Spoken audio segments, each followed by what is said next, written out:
Welcome back. We all have a lot of questions about the coronavirus, but if you or a family member is living with a lung disorder, the questions may become a bit more serious.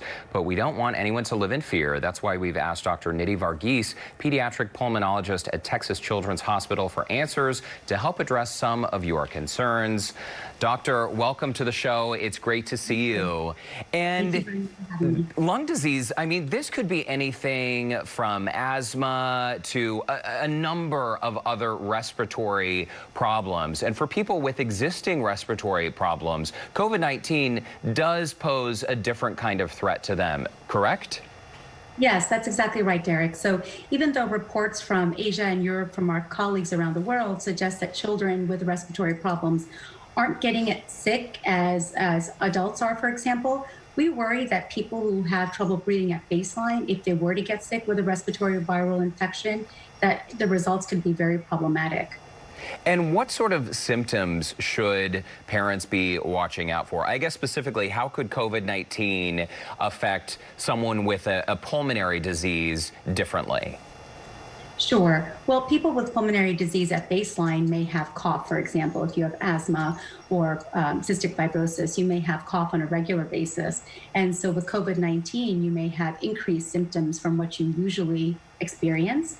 If you have a condition like pulmonary hypertension and you have trouble breathing at baseline, you may have even more trouble breathing. So in general, respiratory symptoms such as cough, trouble breathing, shortness of breath, these are some of the symptoms that we really do worry about. And even though they may be present on a daily basis, on a regular basis, they may be much worse during a COVID-19 infection. And if that happens, what are we to do? I mean, I know that this story is changing rapidly. Day by day, it seems like new information is coming out. We've heard conflicting information. If you are a parent in a scenario where you are deeply worried about your child's lungs and their ability to breathe, should they call the doctor before going in, or what are the steps that we should be taking? That's a great question, Derek. Thank you. So definitely staying in touch with your medical team is extremely important now more than ever. So the simple things that families can do at home are very similar to what most physicians tell parents to do during cold and flu season.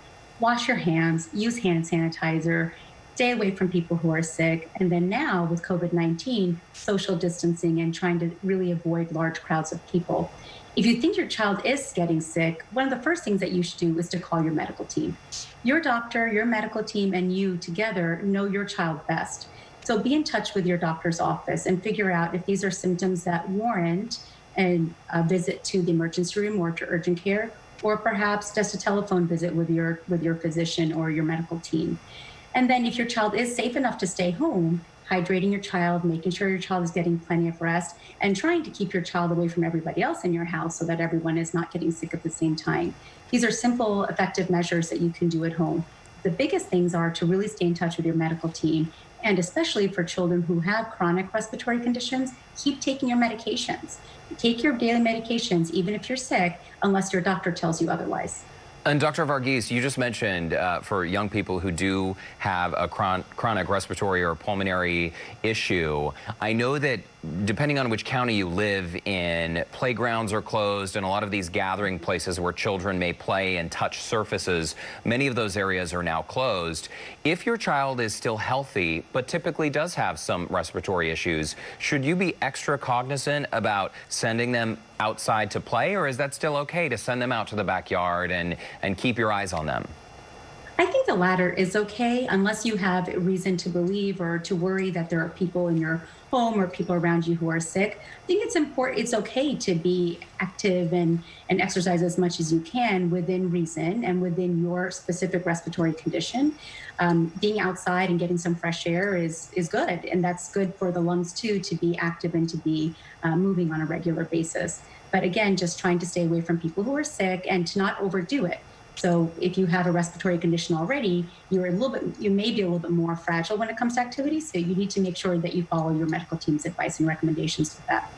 And I know you and the folks at Texas Children's, you are working overtime these days to prepare for what could be an influx of patients coming in. So thank you for your time and your service. I want to ask you, though, as a pulmonologist, someone who specializes in these respiratory issues, what are some of the most common questions you are getting right now from family and friends who are concerned? Because this is new territory, not just for healthcare providers, but for all of us in the community.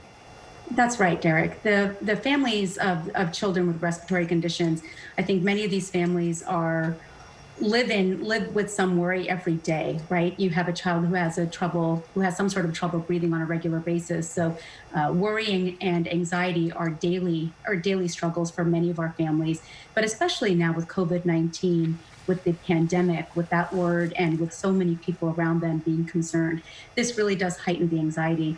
We get a lot of questions about, is my child at increased risk? And do you know if there are any children with this condition who have had this COVID-19 infection, and how are they doing? What else can I do to reduce my child's risk? And similar to what we've discussed already, we really do recommend just the good hand washing and just good common sense when it comes to staying away from people who are sick, et cetera. We do remind families it's extremely important now to stay on top of their refills. So if they take medications on a regular basis, make sure you're refilling your medication. Don't let them run out. And that is one of the other questions that families do ask us is, are the medications available? Should I contact my pharmacy? Should I get refills, et cetera? And we do encourage families to do that.